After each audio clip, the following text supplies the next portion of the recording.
কাগজ? মা,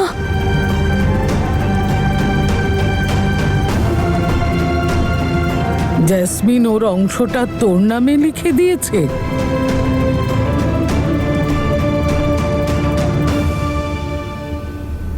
এটাও ফেক নয় তো? না মাহি, এই সমস্ত পেপারওয়ার্ক আমি আমার সামনে করিয়েছি। যে নিজের পরিবার সামলাতে পারে না সে মানুষের জন্য কি করে লড়বে? বসুন।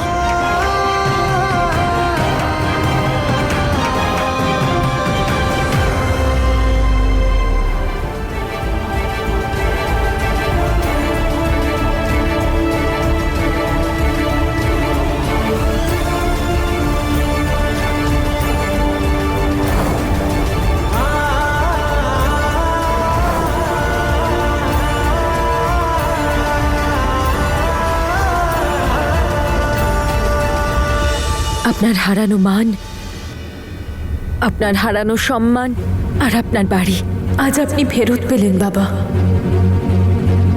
এবার আর কেউ আর কখনো আপনাকে অসম্মান করতে পারবে না। কেউ আপনাকে এটা বলবে না যে নিজের বাড়িকে সামলাতে পারে না সে অন্যদের কি করে সামলাবে। কারণ যে নিজেকে সামলাতে পারে সে গোটা দুনিয়াকে সামলাতে পারে।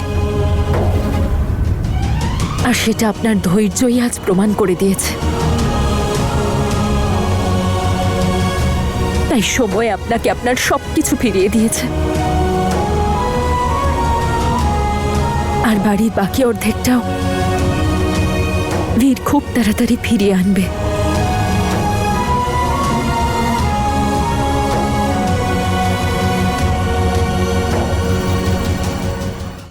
জেসমিন,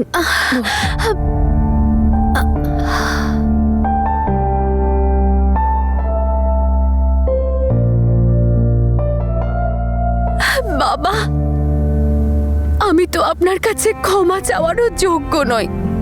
আপনার বৌমা হওয়া সত্ত্বেও আমি আপনাদের খুব কষ্ট দিয়েছি, কিন্তু আমি আপনাকে কথা দিচ্ছি বাবা, আমি আর এরকম কোনো কাজ করব না যার জন্য কখনো আপনাদেরকে অপমানিত হতে হয় কিংবা আপনাদের কারোর কোনো কষ্ট হয়। যদি পারেন তাহলে আপনারা সবাই আমায় ক্ষমা করে দেবেন।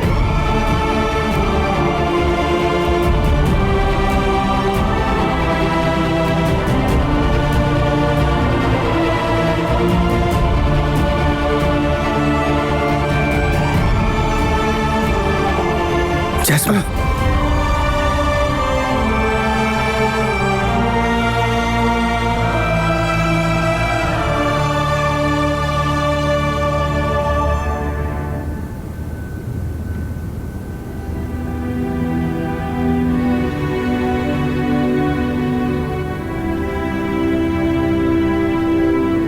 ওর এটা নয়,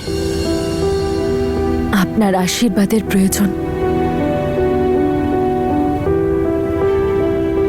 তনুর জন্য একটা খুব সুন্দর রানীহার রেখেছেন না আপনি যত্ন করে?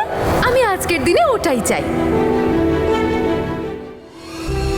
মায়ের আশীর্বাদ না সব সময় সন্তানদের কাছে থাকে, আর এই গয়না গাটি আশীর্বাদের রূপে মেয়ে বউদের দেওয়ার জন্য মারা সামলে রাখে। এই জন্যে এটা আশীর্বাদ ভেবে রেখে নাও।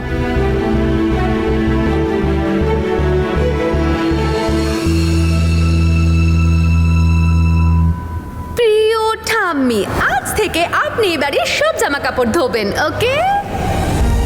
গুরুজনদের মনে কষ্ট দেওয়া মানে ওপরওয়ালাকে কষ্ট দেওয়া। আর কে জানে আমি কতবার এই পাপ কাজ করেছি। হয়তো ওপরওয়ালা আমাকে সেই কারণেই এত শাস্তি দিল। মাহি, আমি জানি তুই আমার ওপর খুব রাগ করে আছিস, কিন্তু তুই দেখিস আমার প্রতি তোর আর কোনো অভিযোগ থাকবে না।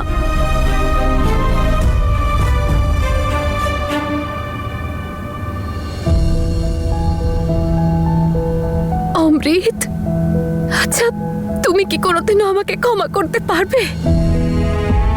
সব থেকে বেশি অন্যায় তো আমি তোমার সাথে করেছি।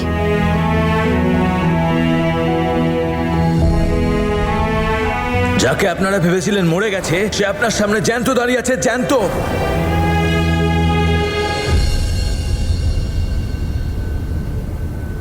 জেসমিন, তুমি সবার কাছে ক্ষমা চেয়ে নিয়েছো, বাবাকে বাড়ি ফিরিয়ে দিয়েছো, মান সম্মান ফিরিয়ে দিয়েছো। আর আমার কি দরকার?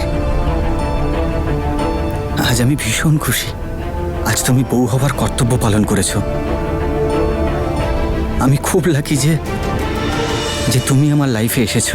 না অমৃত, তোমার জীবনে এসে আমি তোমার থেকে তোমার সব কিছু কেড়ে নিয়েছি। তোমার হাসি, খুশি, তোমার শান্তি, তোমার প্রত্যেকটা মুহূর্ত। কিন্তু এবার আমি তোমাকে কথা দিচ্ছি যে তোমার জীবনের প্রতিটা মুহূর্ত আমি আনন্দে ভরে দেব। আজ থেকে তোমার সম্মান আর তোমার প্রাণ দুটোর সুরক্ষা করাই আমার দায়িত্ব, তোমার স্ত্রীর দায়িত্ব। পুরনো কথাগুলো প্লিজ ভুলে যাও, সব ভুলে নতুন জীবনে শুরু করি দুজনে একসাথে। হয়তো অমৃত ঠিকই বলছে, যা হয়েছে সেটা ভুলে গেলেই ভালো, কারণ এখন যা হচ্ছে তার থেকে ভালো আর কিছু হতে পারে না। তুমি খুব ভাগ্যবতী যে তনুর মতো একটা দিদি পেয়েছো। আর যদি তনু তোমাকে ক্ষমা করে দেয় তাহলে আমরাও সবাই করে দিলাম, কি বলো? এই কথাটা আপনি একদম ঠিক বলেছেন মা। যার কাছে তনুর মতো দিদি থাকে তাকে তো ওপরওয়ালাও ক্ষমা করে দেয়। সেই জন্যই তো আমাকে নিজের কাছে ডেকে নিয়েও আবার ফিরিয়ে দিল, কারণ ওপরওয়ালাও জানতো যে আমাকে ওই সঠিক পথ দেখাতে পারে। কথায় কথায় আসল কথাই তো ভুলে গেলাম, তনুকে জন্মদিনের শুভেচ্ছা জানানো। Happy birthday Tanu. Thank you ঠাম্মি। আজ সবাই মিলে খুব আনন্দ করব, উৎসব হবে আজ। আজ আমার মেয়ের জন্মদিন। বাবা, আজ আমায় আমার বাড়িতে ফিরে যেতে হবে।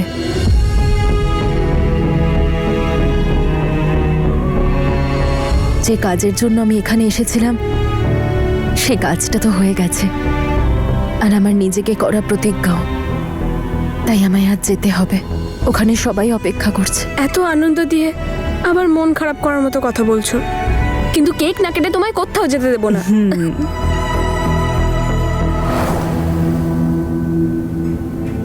এবার তো তোমার বিশ্বাস হয়েছে বাবা যে জ্যাসমিন কোনো নাটক করছে না, ও সত্যি বদলাতে চায়।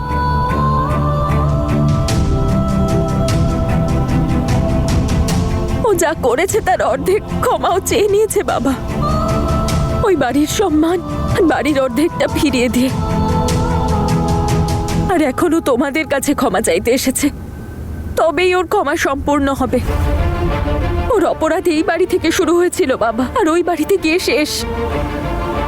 তেমন ওর ক্ষমা ওই বাড়ি থেকে শুরু হয়েছে, আর এই বাড়িতেও শেষ করতে চায় বাবা। ক্ষমা করে দাও ওকে, তবেই ওর ক্ষমা সম্পূর্ণ হবে আর শেষও।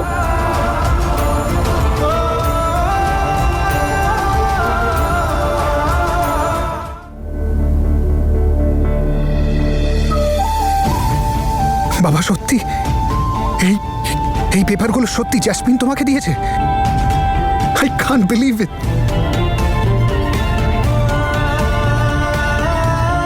হ্যাঁ দিদি, আমার নিজেরই বিশ্বাস হচ্ছিল না, কিন্তু বৌদি বললো যে বৌদি নিজে পেপারস রেডি করেছে। বাবা, তুমি তোমার অর্ধেক বাড়ি ফেরত পেয়ে গেছো, আর আমি তোমায় কথা দিচ্ছি আমি তোমার বাকি অর্ধেক বাড়িও খুব তাড়াতাড়ি তোমায় ফেরত দিয়ে দেবো।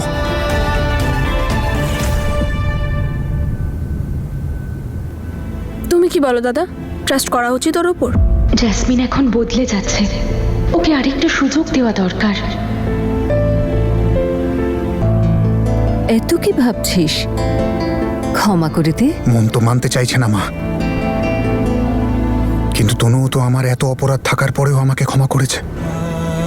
আর তাছাড়া জ্যাসমিনের এই অন্যায়ের অর্ধেক অপরাধী তো আমি, তাই ওকে তো ক্ষমা করতেই হবে। এমনিতেও জীবনের সুযোগটা তোকে এনে দিচ্ছে, তাহলে আমরা কে হই বলার? তোমার মুখে এই হাসি, এই খুশি, এই শান্তিটাই তো এতদিন ধরে খুঁজছিলাম। এর জন্য তো আমি জেসমিনকে একবার নয় 100 বার ক্ষমা করতে পারি। জ্যাসমিনকে ক্ষমা করো আর না করো, তনু বৌদিকে থ্যাংক ইউটা কিন্তু বলে দিও। এসব বৌদির জন্যই হয়েছে। বাই দ্য ওয়ে, তুমি বৌদিকে উইশ করেছো? হ্যাপি বার্থডে তনু। আমি আমি রাতেই করে দিয়েছিলাম। তাহলে তো ভালো করেছো, কারণ এখন তো বৌদি চলে গেছে। You missed your chance. জেসমিনও তনুর সঙ্গেই গেছে সবার কাছে ক্ষমা চাইতে। জানি না আঙ্কেল ওকে ক্ষমা করবেন কি করবেন না। আমারও এটা নিয়ে টেনশন হচ্ছে। তুই টেনশন নিস না, আমি কি দেখছি।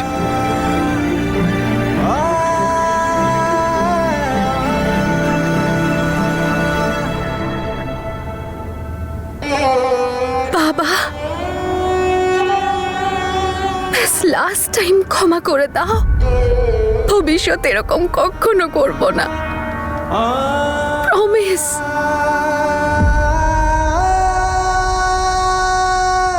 বাবা, মেনে নাও না, ক্ষমা করে দাও ওকে।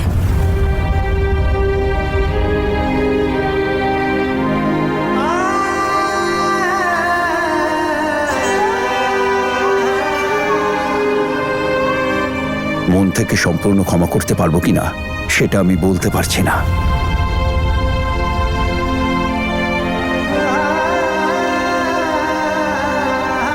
কিন্তু তোর এই প্রচেষ্টার পাশে আমি অবশ্যই থাকবো রে মা।